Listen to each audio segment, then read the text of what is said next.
বন্ধুরা, আমরা প্রত্যেকেই কিন্তু ঘর সাজাতে ভালোবাসি। তার জন্য আমরা টাকা খরচা করে টেবিল রানার কিনি। আজকে আমি তোমাদের সাথে শেয়ার করব কোনো টাকা খরচা না করে ঘরে পড়ে থাকা জিনিস দিয়েই কিন্তু সুন্দর একটা টেবিল রানার তৈরি করতে পারো, তাও আবার জিরো কস্ট। আশা করব আজকের ভিডিওটা তোমাদের খুব ভালো লাগবে।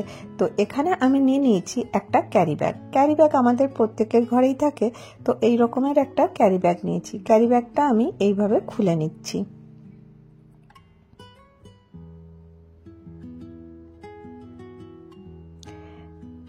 দুই পাশটা কেটে দিয়েছি। এবারে খুলে দিলে এটা কিন্তু অনেকটা বড় হয়ে গেছে, আর এটা দেখো মজবুত আছে। তো এটা এখন আমি সরিয়ে রেখে দিই। আর কি লাগবে তোমাদেরকে বলি। এখানে যে টুকরো টুকরো কাপড়গুলো থাকে, আর তোমরা তো জানো আমি ডিআইওয়াই করি, তার থেকে কিন্তু অনেক ছোট ছোট টুকরো কাপড় বেঁচে যায়। এই কাপড়গুলো কিন্তু কোনো কাজের থাকে না, সেগুলো দিয়ে কিন্তু আজকে আমি আমার টেবিল রানারটা তৈরি করছি। আর এই যে ব্যাগটা দেখেছো, এটাও কিন্তু আমি তোমাদের সাথে শেয়ার করেছি, তোমরা চাইলে দেখতে পারো। তো দেখো, আমাদের অনেক ছোট ছোট জিনিস থাকে যেগুলোকে কিন্তু আমরা এইভাবে অর্গানাইজ করে রাখতে পারি। এখানে নিয়ে নিচ্ছি শাড়ির বর্ডার। তো দেখো, আমাদের অনেক শাড়ির বর্ডার থাকে, সেইগুলোকে আমি খুলে খুলে রেখে দিয়েছিলাম। তো চলো কিভাবে তৈরি করলাম তোমাদেরকে শেয়ার করি। এখানে দেখো, কাপড়টা আমি নিয়েছি, এটা আমি এরকম করে ফোল্ড করে দিচ্ছি। আন্দাজ মতনই করছি, এটা কোনো মেজারমেন্ট তোমাদের সাথে শেয়ার করছি না। আর দেখো, এটা খুব ইজিলি তৈরি হয়ে যাবে। প্রথমে এইভাবে আমি এটা কেটে নেব। খুব আস্তে আস্তে আমি তোমাদের সাথে শেয়ার করি, যাতে তোমরা ভিডিওটা একবার দেখার পরে কিন্তু করতে পারো। এবারে দেখো, আমি এটাকে এইভাবে ফোল্ড করছি, আর এক্সট্রা যে কাপড়টা ছিল সেটা আমি এখান থেকে কেটে দিচ্ছি। এইভাবে একটা ছোট্ট স্কোয়ার পিস আমি নিয়ে নিচ্ছি। এটা দেখো, কাপড়টা দেখতে বেশ ভালো লাগছে। আর এখানে যে কাপড়গুলো আছে সেগুলোর থেকেও আমি লম্বা লম্বা করে পিস করে নেব। তো কিভাবে করছি দেখো, একটা স্কেল নিয়ে নিয়েছি, নিয়ে 3.5 ইঞ্চির মতন আমি এরকম করে দাগ দিয়ে দিচ্ছি। তো এইভাবেই দেখো আমি একটা কাটছি, আর এই একই মেজারমেন্টে আমি অনেকগুলো কাপড় রং বিরঙ্গি যে আছে ওখান থেকে কেটে নেব। আর তোমাদের কালারফুল যদি করতে চাও, যত কালারফুল কাপড় থাকবে দেখতে কিন্তু অতটাই সুন্দর হবে। আমার কাছে যে টুকরো টুকরো কাপড়গুলো ছিল সেইগুলোই আমি এখানে ব্যবহার করছি। এইভাবে দেখো, বেশ অনেকগুলো আমি কেটে নিয়ে চলে এসেছি, আর শাড়ির বর্ডারও আমি নিয়ে নিয়েছি। এবারে আমি কিভাবে এটাকে করব চলো তোমাদেরকে দেখিয়ে দিই। এই যে পিসটা দেখছো, ঠিক মিডিলে রাখবো, রেখে এখানে বল পিন লাগিয়ে দেবো। এবারে 4-5টা সেলাই করে নেব। কিভাবে করছি চলো তোমাদেরকে মেশিনে দেখিয়ে দিই। আর যারা তোমরা সেলাই করতে জানো না বা ইচ্ছা আছে করার, তোমরা কিন্তু হাতেও এগুলো করতে পারো। যাদের কাছে সেলাই মেশিন নেই, সেলাই মেশিনে করলে এইটাই সুবিধা আছে, খুব তাড়াতাড়ি হয়ে যায়। তো দেখো, এই বল পিন লাগিয়ে রাখার কারণে এই কাপড়টা কিন্তু এক জায়গা থেকেও সরবে না, আর তোমাদের সেলাই করতে কিন্তু খুব ইজি হবে। এই রকমের রানার কিন্তু যখন আমরা বাজারে কিনি অনেকটা দাম নেয়, আর যদি নিজের হাতে তৈরি করো সেটা কিন্তু দেখতেও খুব ভালো লাগবে। তো এইভাবে 4-5টা আমি এরকম করে সেলাই করে দিচ্ছি।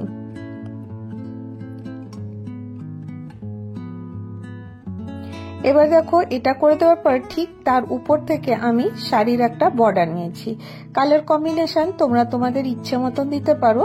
আর দেখো, এটা দেওয়ার পরে আমি কিভাবে এটা অ্যাটাচ করছি, এটা একটু মন দিয়ে দেখতে হবে, নাহলে তোমরা করতে গেলে অসুবিধা হবে। একটার উপরে একটা রেখে আমি এটা সেলাই করছি। খুব সোজা, খুব সহজেই তোমরা একবার দেখলে কিন্তু করে নিতে পারবে। আবার এর উপর থেকে আবার বর্ডারটা দিচ্ছি, আবার এখান থেকে সেলাই করা শুরু করছি।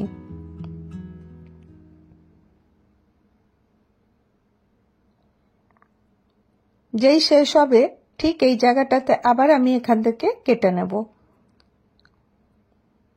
এবারে এরকম করে ঘুরিয়ে নিয়ে এর উপর থেকে আবার স্ট্রিপটা লাগিয়ে দেব। তো দেখো কতটা সহজেই তোমরা এটা লাগিয়ে নিতে পারবে।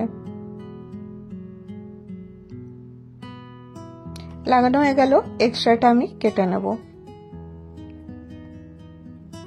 তোমাদের কাছে যদি শাড়ির বর্ডার না থাকে তোমরা কিন্তু সম্পূর্ণটা কাপড় দিয়েও করতে পারো। এবার এটা আমি অ্যাটাচ করে নিলাম। এবারে আরেকটা শাড়ির বর্ডার নিয়েছি, এটা আমি চওড়া বর্ডারটা নিয়েছি। দেখো সোজা দিকটা ভেতরের দিকে আছে আর উল্টো দিকটা উপরের দিকে। যেখানটায় শেষ করেছি ঠিক তার উপর থেকে আবার এটা লাগানো শুরু করলাম।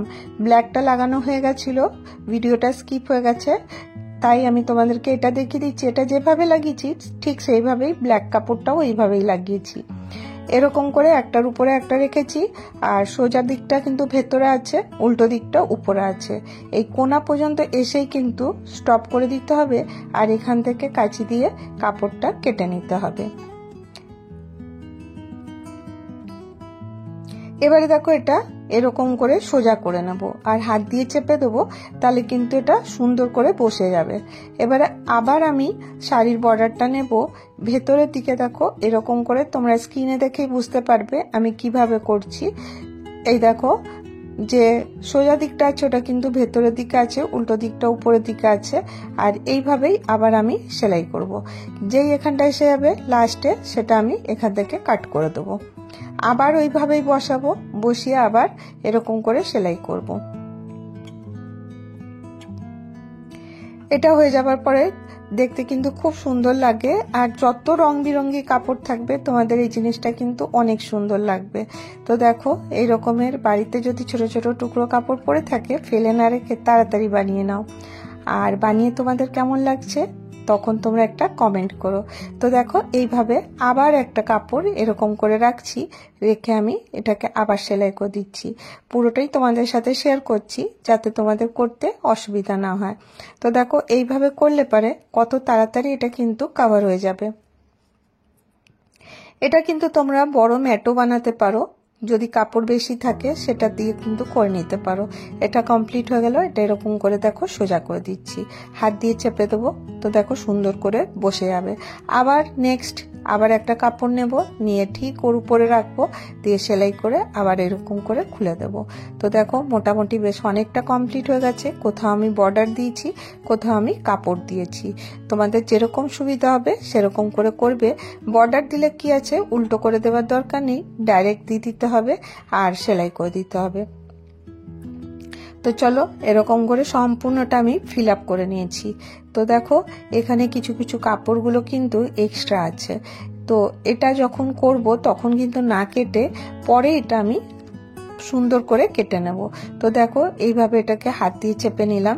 এবারে পেছন দিকটা দেখো যত এক্সট্রা কাপড়টা আছে এটা কিন্তু ইজিলি দেখা যাচ্ছে।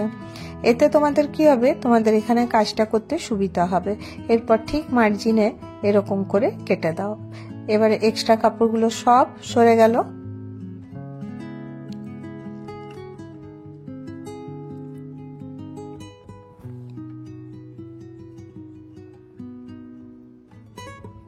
পুরোটা এভাবে কেটে নিলাম। দেখো ফিনিশিংটা এবারে সোজা করি তো কতটা ভালো লাগছে। তো কিন্তু যে সাইডগুলোতে খোলা আছে দেখতে ভালো লাগবে না, সেই জন্য তোমরা এখানে চারটা পাশে সেলাই করে নিতে পারো। এবার চলো মেশিনে দেখিয়ে দিই। যে স্ট্রিপটা কেটে রেখেছিলাম এটার সাথে ব্ল্যাকটাই ম্যাচ করছিল, তাই আমি ব্ল্যাক কাপড়টাই এর মধ্যে জয়েন করছি। দেখো এরকম করে উল্টো করে সোজা দিকটা ভেতরের দিকে আছে আর এরকম করে বর্ডার মতন সেলাই করে দিচ্ছি। আমি তো ছোট ছোট টুকরো ছিল সেই জন্য একসাথে জয়েন্ট করিনি, আমি যখন সেলাই করছি তখনই কিন্তু এটা জয়েন্ট করে নিচ্ছি। একটার উপরে একটা রাখবো, রেখে আমি সেলাইটা করতে থাকবো। এরকম করে যখন তোমরা করবে দেখবে ফিনিশিংটা কিন্তু খুব সুন্দর হচ্ছে, যে বোঝাই যাবে না কোথায় জয়েন্ট আছে। এবারে যখন এটা হয়ে যাবে জাস্ট এটাকে এরকম করে ডবল করে ফোল্ড করে উল্টো দিকে এটাকে সেলাই করে দিতে হবে। এটা তোমরা আমার ভিডিও যারা দেখো সকলেই জানো আমি এইভাবেই টার্ন করি আর টার্ন করে এখানে সেলাই করে দিই, আর এতে কিন্তু ফিনিশিংটা খুব ভালো আসে। তো যখন এটা ক্যারি ব্যাগটা ছিল দেখতে কেমন লাগছিল, আর যখন এটা সম্পূর্ণটা তৈরি হয়ে গেল তোমরা দেখো কতটা সুন্দর লাগছে। তো এই রকমের অনেক আমাদের শাড়ি কাপড় থাকে যেগুলোকে আমরা ফেলে রেখে দিই। তো দেখো এবারে আমি এটা ডেকোরেট করে দেখাই। এরকম কিন্তু আগেই বললাম বড় সাইজেরও বানাতে পারো। তো এখানে আমি বলবো যদি তোমাদেরকে আমার ভিডিওটা ভালো লাগে তাহলে অবশ্যই একটা করে লাইক করো। তোমরা ভিডিও দেখো কিন্তু একটা লাইক করো না, আর অনেক কষ্ট করে ভিডিও করি। যদি তোমাদেরকে ভিডিওটা ভালো লাগে তাহলে লাইক করো। লাইক করলে আমার ভিডিওটা অনেকজনের কাছে যাবে, সেই জন্যই তোমাদেরকে রিকোয়েস্ট করছি যদি তোমাদেরকে ভালো লাগে। তো দেখো এইভাবে একটা সিম্পল টেবিল রানার তৈরি করলাম। আর আবার বলবো, ভালো লাগলে লাইক শেয়ার সাবস্ক্রাইব করতে ভুলো না, নিজেদের ফ্যামিলি ফ্রেন্ডের সাথে শেয়ার করো। আজকের ভিডিও এতটাই, আবার দেখা হবে নেক্সট ভিডিওতে। ভালো থেকো, সুস্থ থেকো, বাবা।